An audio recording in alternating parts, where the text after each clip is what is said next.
I've always tried to consider legislation within its full context and look at the overall benefit of the bill, and I'll certainly do the same with respect to VAWA. Certainly there are provisions in this version of the reauthorization with which I profoundly disagree. Those are particularly related to the Second Amendment. This includes a misguided provision to strip someone of the right to possess a firearm following a misdemeanor conviction. Frankly, I hope and expect that these provisions will change as the bill progresses through the legislative process. To enact VAWA, to actually achieve the objective, my friends are going to have to do something they haven't done so far. That's actually compromise.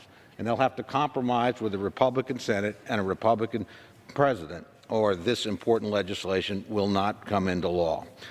However, there are compelling things about this legislation, and I believe that particularly to be consistent with my own views and my own voting record on tribal sovereignty and protection of Native women, I want to be supportive where I can be.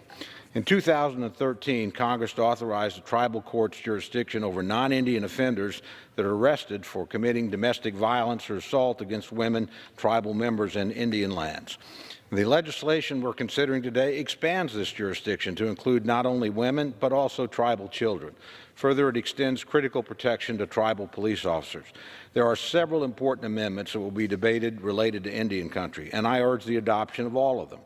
I support the right of tribes to enact their own definition of domestic and sexual violence rather than replacing it with the federal government's definition. States already have this flexibility. Tribes should as well. In addition, I also believe tribal law enforcement should have the authority to have access to the national crime information systems.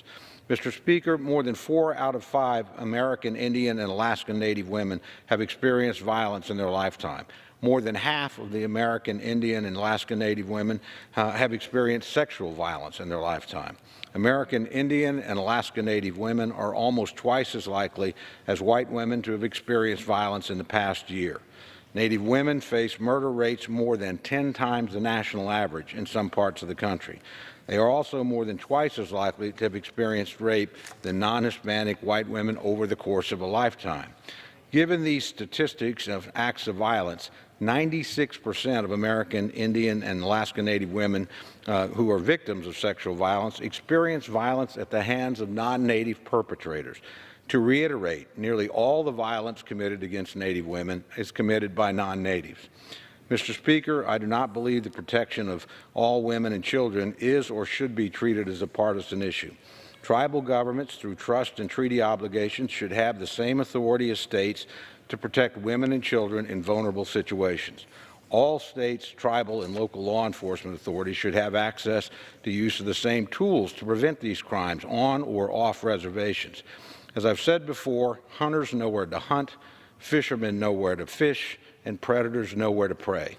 The passage of a reformed Violence Against Women Act gives tribes badly needed tools to combat the epidemic of violence and abuse in Indian country.